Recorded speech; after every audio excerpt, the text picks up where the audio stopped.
Oh, yeah, that's right.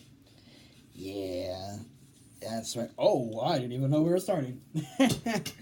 Hello, and welcome to today's episode of Fun Facts about the Presidents of the United States. Today, we're going to talk about Thomas Jefferson. He was a Democratic Republican. No, not Democrat. No, not Republican. Democratic Republican.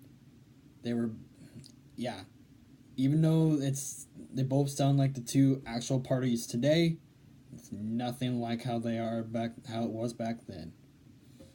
But he was president from 1801 to 1809.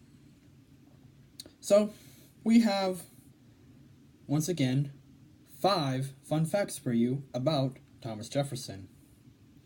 First off, number 1. He was an architect and designed many buildings such as his home at Monticello and many buildings for the University of Virginia. So, if you go to the University of Virginia, you can thank Thomas Jefferson. Number 2, might not be, real fascinating, but he had 9 brothers and sisters.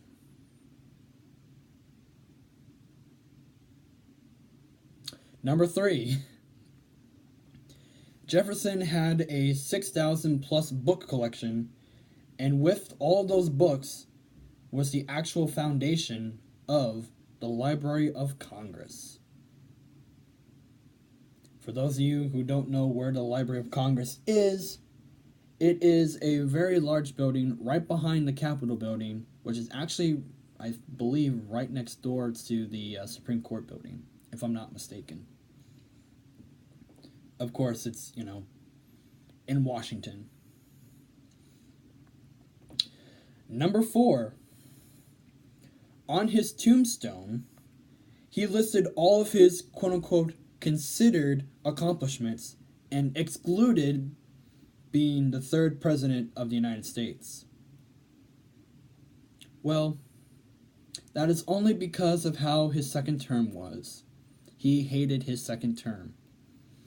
But they say he really admired his first term, in which, he did the Louisiana Purchase, the Lewis and Clark expedition. He literally doubled the size of the country. West of the mighty Mississippi River. And it turned into, I think, parts or all of 13 states and part of a Canadian province of the actual territory. But anyways, number 5. Other than being the writer of the Declaration of Independence, John Adams and Thomas Jefferson were the only 2 presidents to sign it in 1776. However, it should also be noted that although it was signed on July 4th, all of the delegates that were there for the Declaration of Independence, it wasn't completely signed by all of them until about August 2nd of 1776. Yeah, they had to wait a whole month just to, sign it. For the others that didn't actually sign it on the 4th, or around the 4th. And also another fun fact,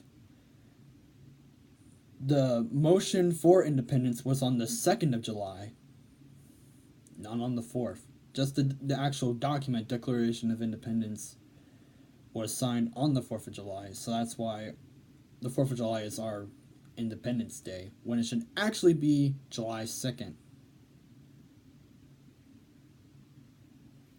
So thank you so much for watching today's episode. Stay tuned tomorrow for James Madison. Stay tuned. How should I write this in the State of the Union? What do you think? Exclude foreign influence? Yeah, sounds about right.